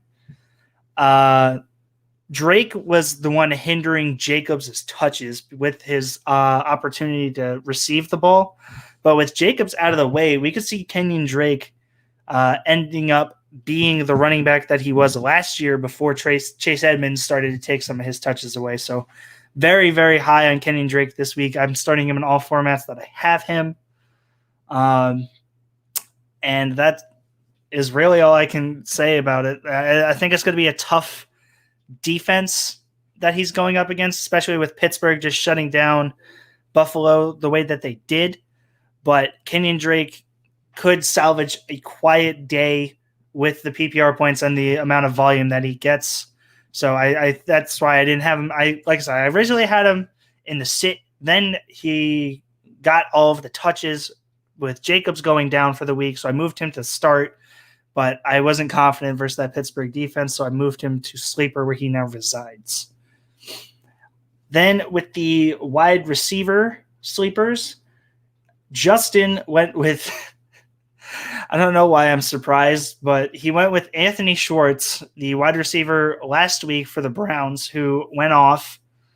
He saw a lot of touches and looked really good. Justin and I talked about him, I think, on Thursday about how Justin wanted them to trade Odell to give Schwartz more touches. I guess, like he said, hopefully the Texans win was an anomaly, but with no Odell Beckham again, Schwartz should see at least 5 to 7 targets, usually deep. And if he were to get one, he'll be a lot more involved after seeing what he can do last weekend. From that perspective, I understand that, and I agree. Schwartz should be a potential breakout target as long as Odell Beckham is out. But I also very, very fearful for Schwartz because I think that Rashard Higgins could also potentially get more involved from what I saw over the week. And then with my wide receiver sleeper, we had a question about it a little bit earlier. Brandon Cooks versus Cleveland. He's going to see a stupid amount of volume. Tyrod Taylor's going to be throwing to him a ton. There's no reason for him to not do well this week just on sheer volume alone, unless Cleveland's defense can shut down and can get to Tyrod Taylor like, I don't want to say like they did last week, but Brandon Cooks for sure. Going to the sleeper tight end position, Justin went with Mike Gesicki, which I think is a little bit of a surprise because Mike Gesicki had a horrible week 1 and could not – I don't even think he got targeted, and if he did, he didn't bring it in. But yes. Two things here. Penn State got the win last night, so he'll be riding high. Also, New England's defense is a mystery for the most part. Time of possession. Fair enough. I mean, Justin, we are going to be having on one of my buddies, Sal Constantino, very big fantasy guy, so we're going to come on and get some of his picks for the day as well. I will be bringing him on in a little bit here. But yeah, he's saying Mike Gesicki is going to bounce back after being non-existent in week 1. My sleeper is a bit more of a deep sleeper, a sleeper for DFS if you're trying to save some money and punt the position. I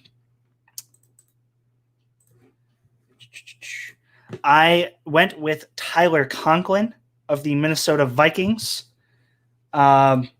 Conklin wasn't that involved in week 1, but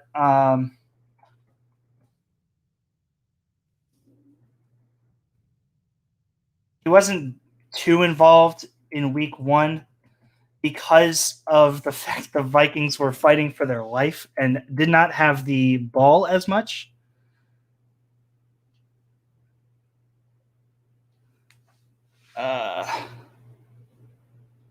There's no E there.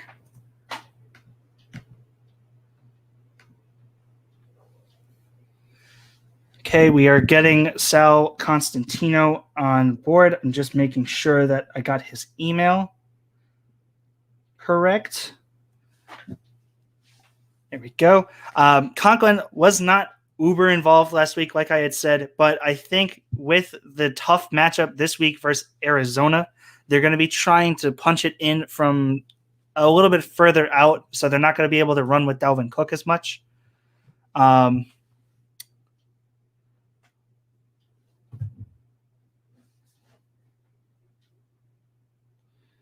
work.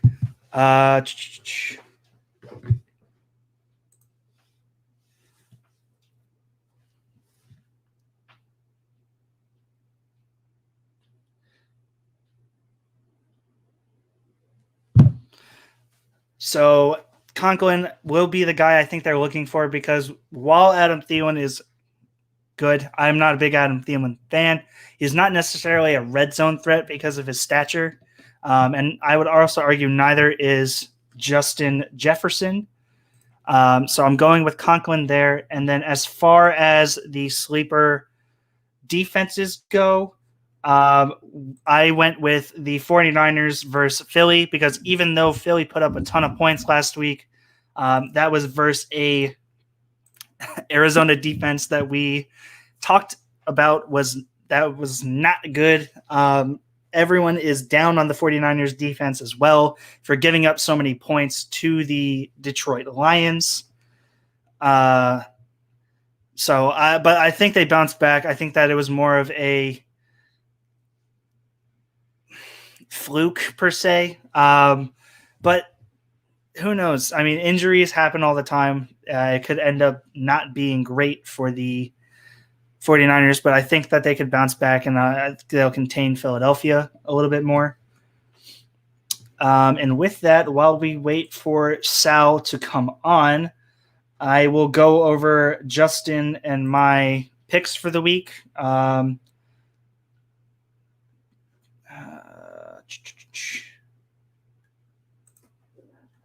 Not the betting picks that Justin had given out, but more so of just regular old picks.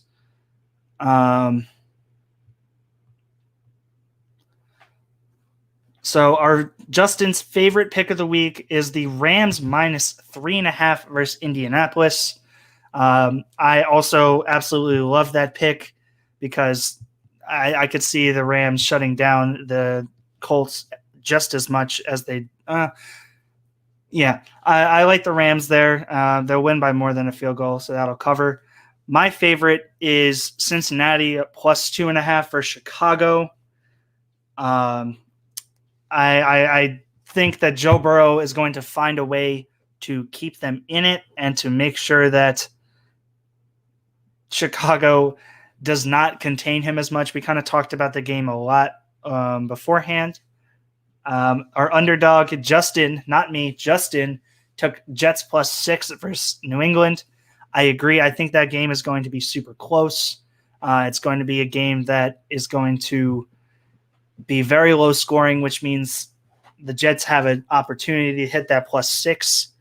My underdog kind of game, I guess you could argue mine would be the Bengals as well. But I am going to go with the Raiders +5.5 there. Oh, and we are now going to bring on a new face to the stream. Sal Constantino is joining us. Sal, how are you, my guy? I'm great today. How are you? It's game day. It is game day. I'm doing all right. You know, Justin had to leave a little bit early because he is going to go watch the Browns game with a group of friends. And I needed someone else on because I cannot do this alone because I just sped through a half hour's worth of material. Oh, there you go. Hey, man. Hey, man. Like, when you're excited about it, you can't. It's no rush, man. Exactly. I know, bro. I can't stop jabberjawing. You know me. So, Sal, I specifically wanted to bring you on because you and I have a very important matchup this week. We do. Sal and I are playing in our Dynasty team week, and Sal is looking to bounce back after a disappointing week one, I'll ask it. A disappointing week one. I literally had my best lineup in. I was quote unquote best manager of the week on Sleeper. 100% best lineup, and I still lost by 25 points. I mean, you played the highest scoring team. Does that factor into anything? Let's look here real quick, Sal. Sure. Trevor Lawrence versus Josh Allen. What are you feeling with that? Play-by-play. Definitely. Well, Trevor is he's coming off a game that he had 3 interceptions. So I feel like just because he's still in his rookie stage and he is going to develop, get new players, he still has Chark, he still has Laviska Shenault.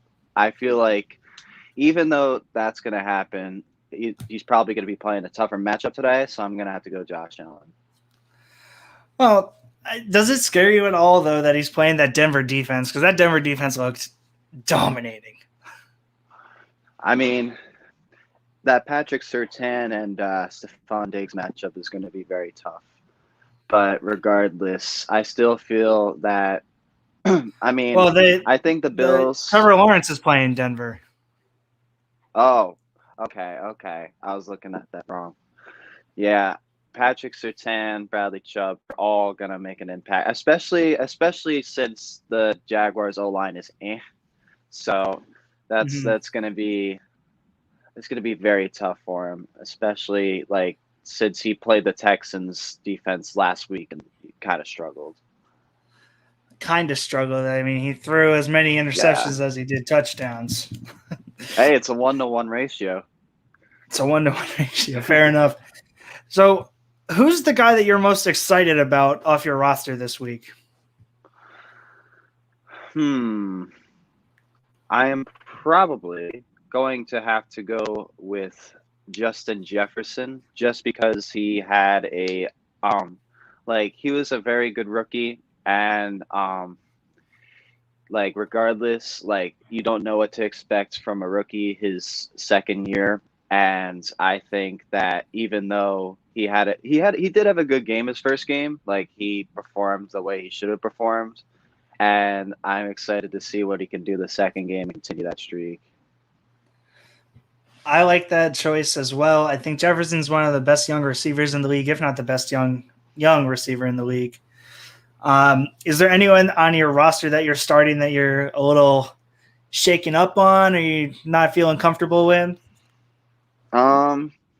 So I had Jerry Jeudy, and obviously, you know what happened.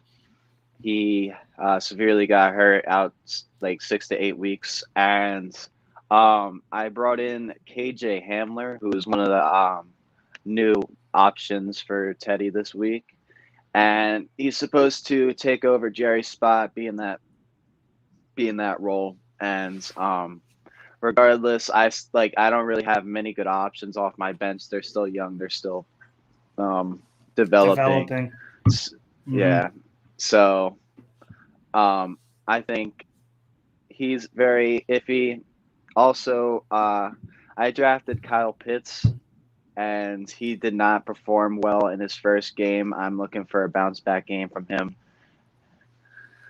Yeah, we were just talking about him a little bit more. Justin actually had him as his sit-em tight end of the week. Really? Yes. I mean, and I it's a little much to say. I'm gonna sit the guy that I took a third round pick for. But at the same time, I mean, I'm very worried about that Falcons offense. They just can't seem to put anything together. It's very strange, just because the Falcons mantra has always been offense since Julio has arrived there, and the Roddy White days. Just it's always been Matt Ryan, Julio, Roddy White. At one time, Hayden Hurst, he was pretty good, and now it's starting to die down. Matt Ryan's age is going up, and they're in a very strange spot right now. I 100% agree. I had Mike Davis as my sit-em running back of the week, so I am just very out on them playing Tampa Bay, whose defense was my starter defense of the week. So is there anyone off of my roster that you're worried is about to have a big day? Let's see. I'm cutting off the kicker in the defense, but I have the Colts defense. They're going to get torched by the Rams, but I can't cut them because it's Dynasty. I need to. Now your screen turned off. Did it? Yeah. Are you on your phone? I am on my phone. That's all right. I'm Honestly, I am worried about Corey Davis this week. Just because, I mean, obviously I'm not worried about Corey Davis because he's going to have a good game. I mean, look what I'm wearing. Oh, they can't see But, what there we go. You're good now. Yeah. But obviously 97 yards, 2 touchdowns last week. And I'm very excited to see what he does against Stephon Gilmore and that other defense. So yeah, I'm actually worried about Corey Davis this week. I think that this is going to be a tough matchup for the Jets, just kind of overall, because Belichick's had our number now for how many years? Too many. Too many is the right answer. All right, we are approaching around 15 minutes to kick off. We are still taking questions. So far, we have had a question from Sean, actually, Sal. About his wide receivers, where he gave us. Can you see my screen? And can you see the questions as they pop up? Wait, hold on. If you turn it sideways. Switch this. I can. All right. Can you see his question that he had asked a little bit earlier there? Wait.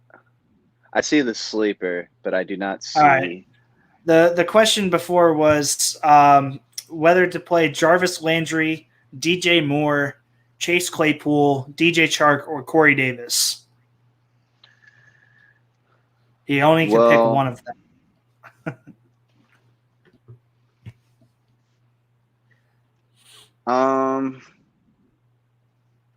I feel that Deontay Johnson is back this week, so I think he's going to play a big role. So no Claypool. And my guess is what stood out to me was DJ Moore, just because, he had a decent game against us, against the Jets, but I think regardless, he's very talented, regardless of what quarterback plays for him. And I think he's going to have a bounce back week this week. So I love that. Fair enough. We have some new questions coming in now. First time we're seeing these from Ricky. Ricky is a returning viewer, so thank you so much for coming back, Ricky. He's asking Nyheim Hines or Kenyon Drake in a full PPR. Josh Jacobs is hurt this week, so I might have to go Kenyon Drake. He is indeed. That would be my selection as well. With no Josh Jacobs, Kenyon Drake will not only see his share of the receiving, he will also be taking over a majority, if not all, of the rushing attack. So I actually have Kenyon Drake this week as a running back 2, a low-end 2, high-end 3. So I would definitely go with Kenyon Drake there. And then Ricky has another question of Juju Smith-Schuster or Christian Kirk. Oh, that's a really good question. Yeah. Personally, Juju is very talented, but Christian Kirk, he surprised me. Very first game against the Titans, very fast, very athletic. I would probably, just because the Steelers have Deontay Johnson and he got hurt last week, but he's back. I think he's going to they're going to make sure he plays a major role this week, as well as Chase Claypool, because he's very talented as well. I think I'm going to have to go Christian Kirk this one. Yeah, I mean, Juju just seems like he's getting phased out of that Steelers offense slowly and surely. Christian Kirk, we talked about him not having as great a week as last week, but I'm just getting updates on my phone. I have to keep checking if it's injury updates. Kirk, I think, should be involved. Maybe not nearly as much as last week, and you can't always expect him to break off for a big touchdown like he went last week. But I would definitely go with Christian Kirk if you're looking for upside. I would say Juju probably has more of a higher ceiling than Kirk, because Kirk, I believe, could get not that it's likely.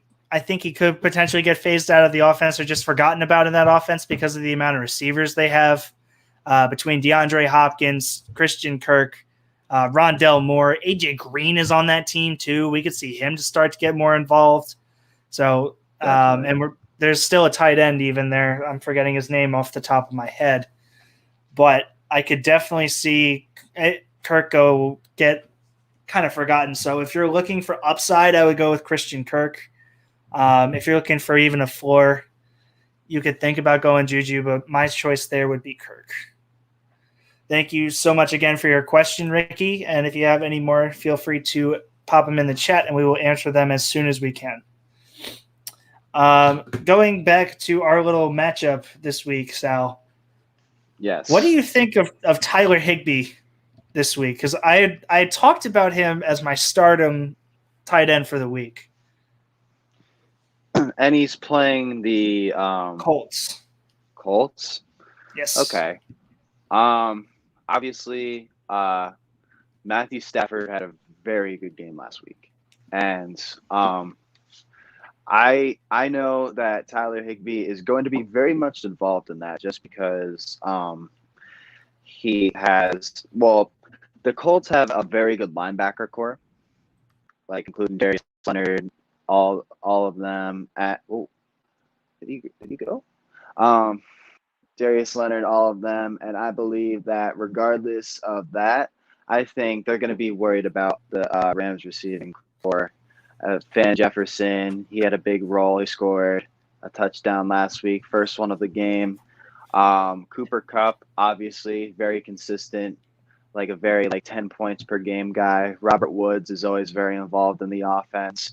But I feel like Tyler Higbee is going to be an underdog this week, and I'm excited to see what he can do. I am too. I my computer glitched out for a minute. That's why I left and came back, but I am here again. Good, man. If you had to choose one quarterback this week who is a sneaky play and a sleeper quarterback, who would it be? A sleeper quarterback. Yes. I would probably, I'd probably have to go. I'm thinking because I have to think of all the matchups. Yeah, fair enough. And you could be like, oh, Kyler Murray's going to have another great week, so he's a sleeper. Now, I'm talking about a guy either people are thinking are not going to have a good week, and he will, or a guy that no one's really talking about. This may sound crazy, but I think Lamar Jackson's going to have a good week against the Chiefs. Just because, he has new weapons. He's going to be very much involved in the passing game because, number one, his running backs are all hurt. But Tyshawn Williams did have a good game last week.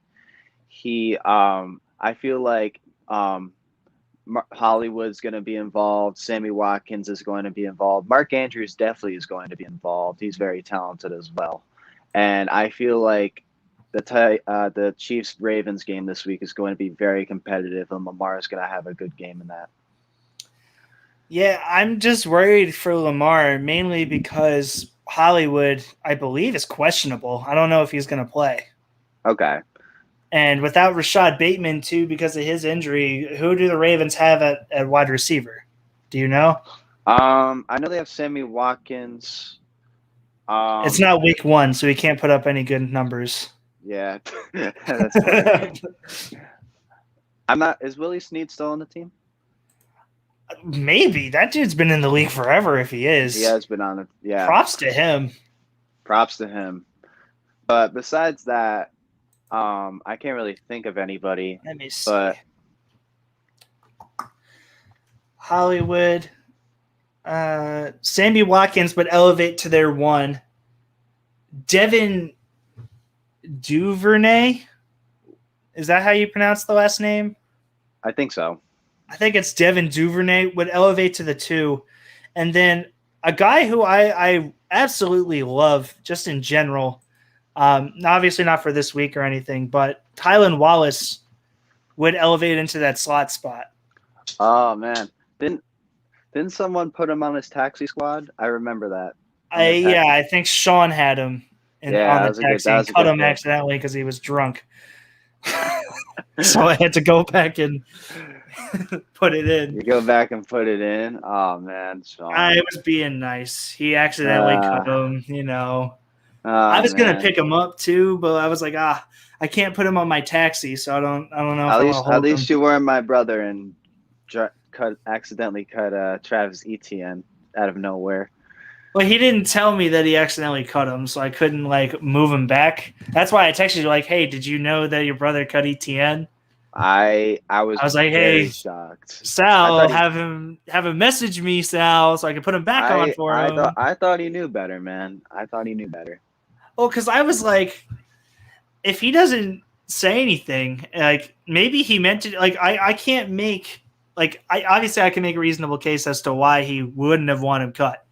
But at the same time, I'm like, maybe there was nothing I can do if he doesn't reach out to me is really my thing. Exactly.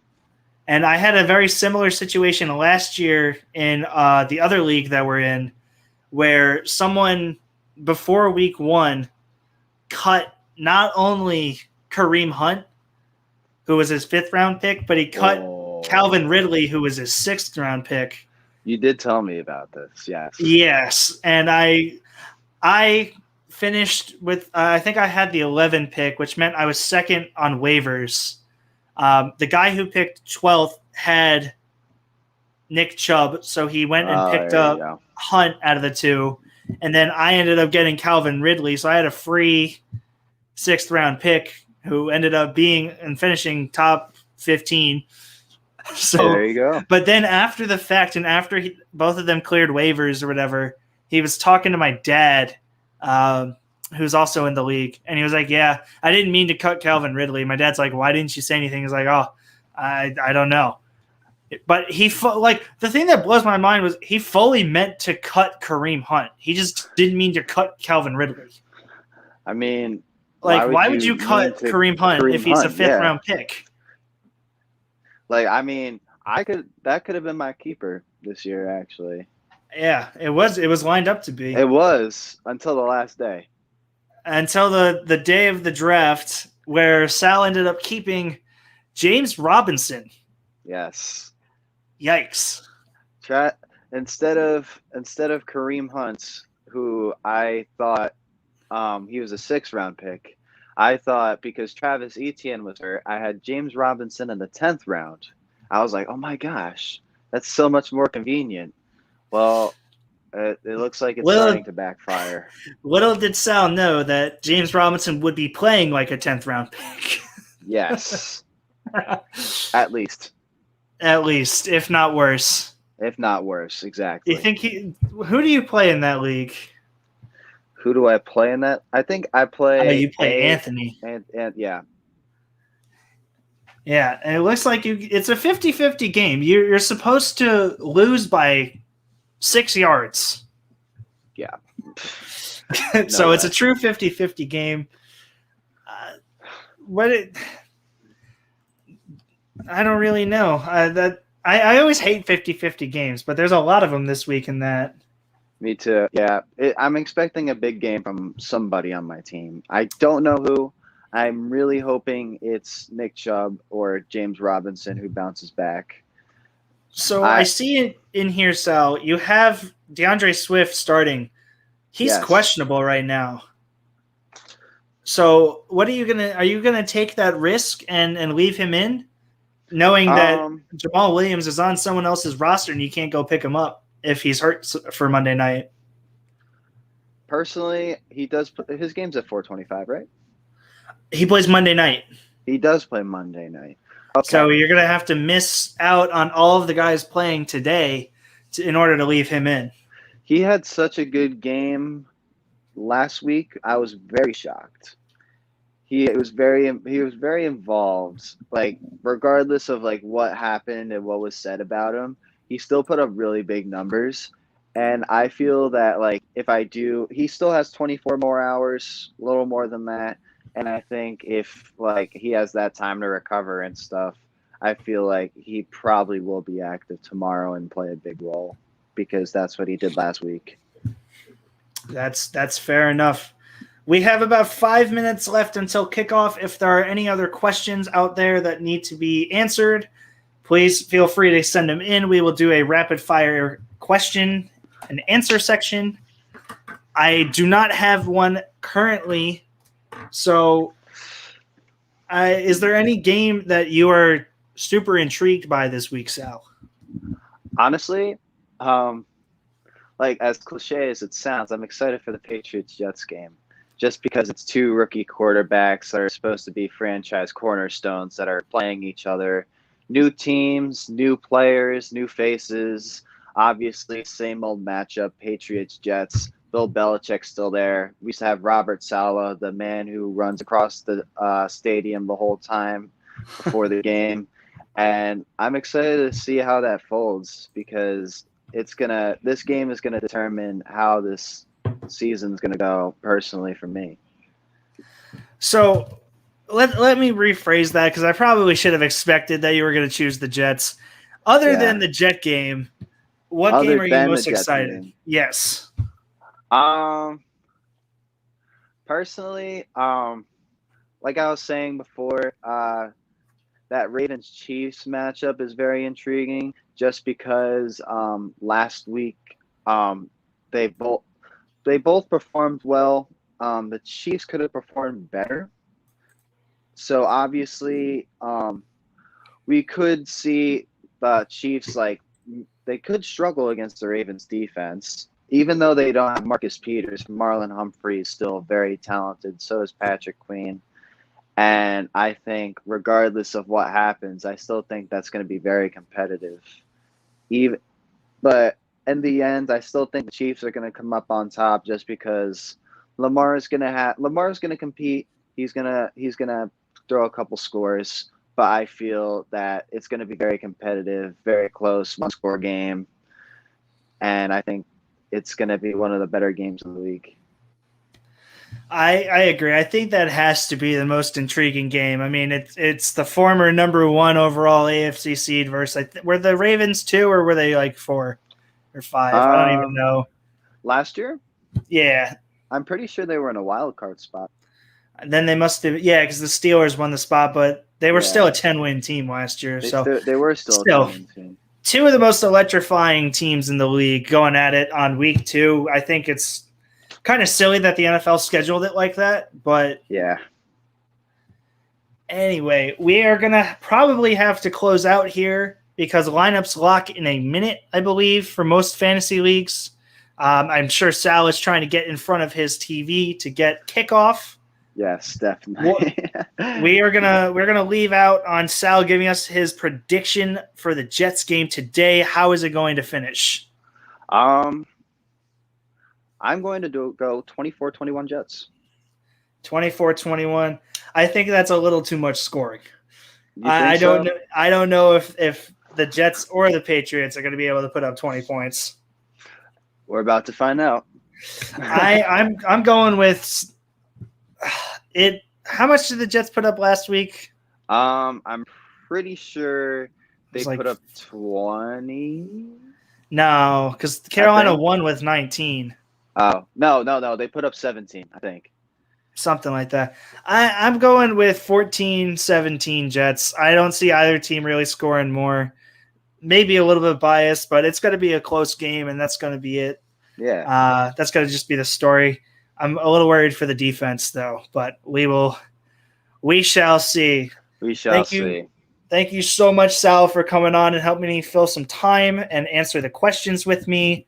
We're going to try and have Sal back on for more of the show, maybe next week, maybe the week after. We're going to have him try out the Stardom, Situm, and Sleepers. Sal, thank you again so much for coming on. Any last words?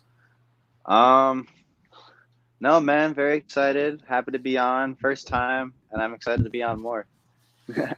All right. Well, thank you again, everyone, for tuning in and asking the questions. This was great. Hopefully we can do this again next week and get some questions firing because I honestly love answering everyone's questions. And final words for the day are Sko Dogs, baby. Let's get this dub today. Jet up. Thank you so much, everyone. Let's go.